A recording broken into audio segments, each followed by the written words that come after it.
नमस्कार।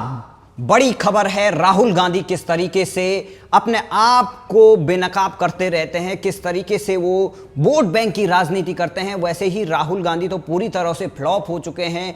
वो अध्यक्ष रहते हुए भी कांग्रेस को दुर्गति और गड्ढे में धकेलते रहे, कांग्रेस का जहाज डुबा दिया उन्होंने, त्याग पत्र दे दिया। लेकिन उनकी जो नादानी है, जो उनका एक मूर्खतापूर्ण व्यवहार है राजनीति में, वो लगातार दिखाया जा रहा है, जिससे कांग्रेस पार्टी गर्त से और गर्त में चली जा रही है और कांग्रेस मुक्त भारत की ओर बढ़ रहा है।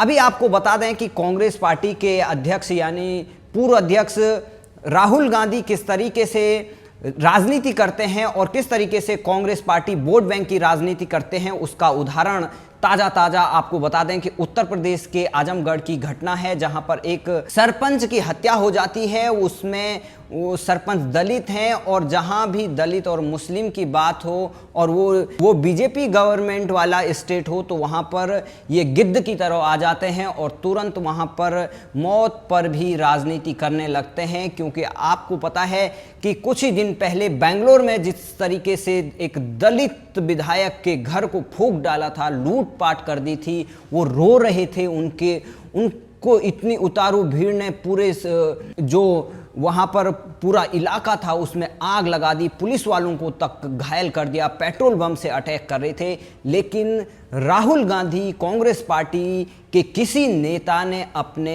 एमएलए तक का बचाव किया, ना तो उन अटैकर्स को उन्होंने अटैक किया।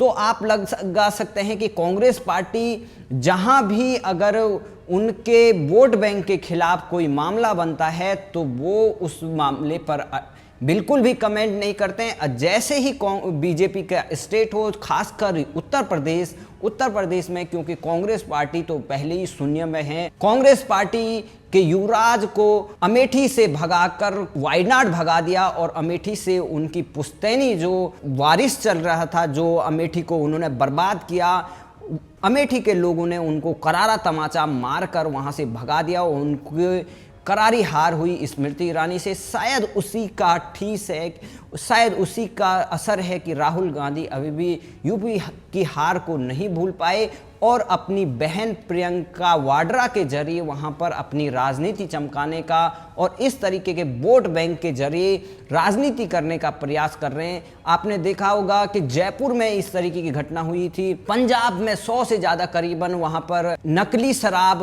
और दूषित शराब पीने से वहां पर मौत हो जाती, उस पर कोई कमेंट नहीं होता है। लेकिन वहां पर एक आपसी रंजिश में जिस तरीके से हत्या हो जाती, वो दर्दनाक है, वो सभी निंदा करते हैं। उस पर योगी सरकार ने भी कड़ा एक्शन लिया है। लेकिन जिस तरीके से कांग्रेस पार्टी इस पर राजनीति करती है और राहुल गांधी कमेंट करते हैं, लेकिन वही पालघर पर चुप्पी हो जाती है जब हजारों की भीड़ दो निर्दोष साधुओं को, बुजुर्ग साधुओं को पीट कर मार डालती है, वहां पर भी राहुल गांधी मौन धारण कर देते हैं, एक कमेंट नहीं करते हैं। आप लगा सकते हैं कि राहुल गांधी किस तरीके की मानसिकता से गुजर रहे हैं, उनका दिमागी संतुलन कहां खो गया है। वहीं आपको बता देंगे आजमगढ़ में जो दर्दनाक हादसा हुआ, उस पर जो एक जघन्य हत्याकांड हुआ, उस पर योगी सरकार ने एक्शन लिया है और सीएम योगी ने मुआवजे का ऐलान किया और दोषियों पर गैंगस्टर एक्ट लगाया, एनएसए के तहत कार्रवाई की और उनकी संपत्ति भी जब्त होगी और दोषियों पर कड़ी कार्रवाई का एक्शन किया है। और योगी आदित्यनाथ जिस तरीके से दोषियों के खिलाफ तुरंत एक्शन लेते हैं, वो काबिले तारीफ है, क्योंकि इतना बड़ा स्टेट है, उसमें क्राइम कभी भी समाप्त नहीं हो सकता है। लेकिन दोषियों को बख्शना और दोषियों को बचाना, ये सरकार के सबसे बड़ी लापरवाही होती है। लेकिन जिस तरीके से योगी सरकार में दोषियों के खिलाफ एक्शन होता है, उससे ये सरकार को दोष देना वो बहुत ही मूर्खतापूर्ण कार्य है। क्योंकि जिस तरीके से आपने देखा कि अब महाराष्ट्र की घटना को लेके देख लें कि वहाँ पर जिस तरीके से उन्होंने साधुओं की निर्मम हत्या की और जो हत्यारे थे उनको उनके खिलाफ चार्जशीट तक दाखिल नहीं की, बहुत सारे आरोपी छूट गए, पुलिस उनको प्रोटेक्शन करती रही, पुलिस ने उनके खिलाफ कोई एक्शन नहीं लिया, पुलिस वहाँ पर प्रेजेंट थी, वहाँ पर राहुल गांधी कुछ नहीं बोले, राहुल गांधी को वहां पर किस तरीके से जो इंटॉलरेंस थी वो नहीं दिखी, राहुल गांधी वहां पर डरे नहीं। राहुल गांधी की मां ने तो वहां पर इस तरीके की कार्रवाई कर दी कि जब अर्नब गोस्वामी ने उनसे सवाल पूछा तो आप लगा सकते हैं कि अर्नब गोस्वामी के खिलाफ उन्होंने 200 से ज़्यादा एफआईआर कर दी। महाराष्ट्र की पूरी सरकार अर्नब गोस्वामी के खिलाफ लग गई और तमाम प्रदेशों के सीएम जो कांग्रेस शासित थे वो अर्नब गोस्वामी के खिलाफ बातें करने लगे, एफआईआर करने लगे।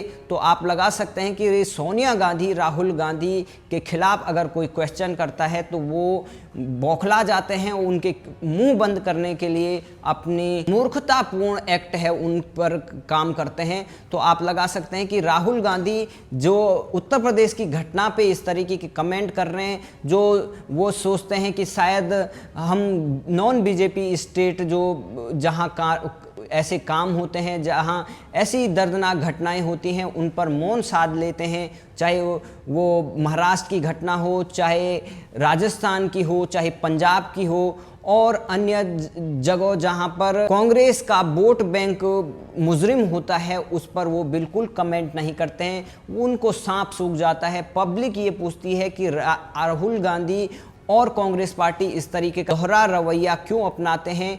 आज कांग्रेस की जो स्थिति है, जो कांग्रेस का पतन का कारण है, उसमें सबसे बड़ा यही तुष्टीकरण है कि जब कांग्रेस पार्टी को दिखता है कि उनके वोट बैंक ने गलत काम किया है, उनका वोट बैंक दोषी है, तो वहां पर वो कुछ नहीं कहेंगे। जैसे ही अगर बीजेपी के स्टेट की बात हो वहां पर वो तुरंत कमेंट करने लगते हैं। जैसे ही अगर दोषी कोई हिंदू का, दूसरी जाति का हो, वो तुरंत उस पर कमेंट कर लेंगे। यानी कुल मिलाकर बात यह है कि इनको सिर्फ अपने वोट बैंक को देखना है। बीजेपी स्टेट में अगर कोई दोषी हो तो वो कहते हैं कि यहाँ पुलिस उनको जबरदस्ती परेशान करती है। आपने सीए के विरुद्ध देखा है कि किस तरीके से आतंक मचाया था। जब एक्शन की बात होती है तो ये ऐसे ही उपद्रवियों से मिलने चले जाते हैं। तो कांग्रेस पार्टी एक तरफ तो ऐसे असामाजिक तत्वों को बढ़ावा देती है और दूसरी तरफ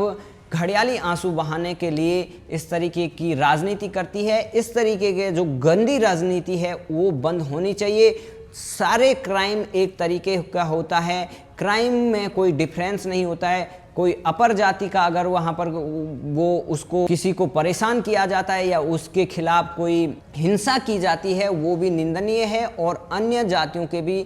तो मनुष्य और मनुष्य में डिफरेंस करना ये किसी इंसान के दिमागी स्तर को बताता है कि वो किस तरीके का सोचता है। सिर्फ जाति, धर्म और इनको देखकर वो भेदभाव करता है और उसके हिसाब से वो ट्वीट करते हैं, वो कमेंट करते हैं। तो राहुल गांधी अभी जो समझ जाएं, नहीं समझेंगे तो आने वाले दिनों में शायद कांग्रेस पार्टी उत्तर प्रदेश में जो ये सोच रही है कि इस तरीके की राजनीति करके वो लाइन में आ जाएंगे या वो उनको कुछ वोट मिल जाएगा। कुछ दिन पहले तो वो कह रहे थे कि उत्तर प्रदेश में ब्राह्मणों के खिलाफ अत्याचार हो रहा है, अब वो यहाँ पर कह रहे हैं कि वो दलितों के खिलाफ अत्याचार हो रहा है। तो मतलब इनका कुल मिलाकर ये है कि जैसे जैसा मौसम दिखता है उसके हिसाब से ये गिरगिट की तरह रंग बदलते हैं और उसका खामियाजा पूरे देश को भुगतना पड़ता है कि लोग जाति जाति में बढ़ जाते हैं, लोग इस तरीके का आपस में मनमुटाव रखते हैं। तो किसी भी क्राइम को जाति का नाम देकर वो उस क्राइम को बढ़ावा देना होता है, और इस तरीके का जो गंदा काम करते हैं, इस तरीके की जो पॉलिटिक्स करते हैं, इस तरीके का जो अपने सुविधा अनुसार और अपने वोट बैंक के अनुसार जो राजनीतिक बयानबाजी करते हैं, उन पर भी नकेल कसने की ज़रूरत है। और राहुल गांधी जैसे नेताओं का इस देश की राजनीति में होना ही ये बहुत बड़ा खतरा है देश के लिए। अगर इस तरीके का घटना में डिफरेंस करके कमेंट करना ये बहुत ही निंदनीय है। पालघर पे चुप रह जाते हैं, बेंगलोर पे चुप रह जाते हैं, पंजाब में इतने सारे गरीब मरते हैं वहाँ पर चुप रह जाते हैं, राजस्थान में इतनी दर्दनाक घटना होती है उस पर चुप रह जाते हैं, जहाँ पर पाकिस्तानी 11 से ज़्यादा एक परिवार के लोग की मौत हो जाती है उस पर भी कुछ नहीं कहते हैं। तो आप लगा सकते हैं कि राहुल गांधी केवल और केवल अपने वोट बैंक को साधने के लिए इस तरीके की बातें करते हैं, उनका न्याय से कोई लेना देना नहीं होता है। उनको किसी न तो देश से कुछ लेना देना है, न किसी जाति का उत्थान के लिए उनको देना है, क्योंकि इस समाज में सभी को एक साथ रहना है। अगर इस तरीके से जाति जाति में बांटकर ये अपने वोट बैंक के लिए अगर इस तरीके के बांटेंगे तो ये समाज के लिए ही खतरा है, और इस तरीके की राजनीति करने वालों की दुकान बंद होनी चाहिए। क्योंकि जहां दोषी कोई भी हो, चाहे वो किसी भी जाति का हो, दोषी को सख्त से सख्त सजा मिलनी चाहिए। और राजनेताओं को इस तरीके की टिप्पणी करना वो बहुत ही निंदनीय है। और राहुल गांधी और कांग्रेस पार्टी अपना दोगला चरित्र और अपनी दोहरी मानसिकता देश के सामने प्रकट कर रहे हैं, और देश की जनता देख रही है कि राहुल गांधी कितने घटिया हैं और कितने निम्न स्तर तक वो उतर सकते हैं। जय हिंद, जय भारत।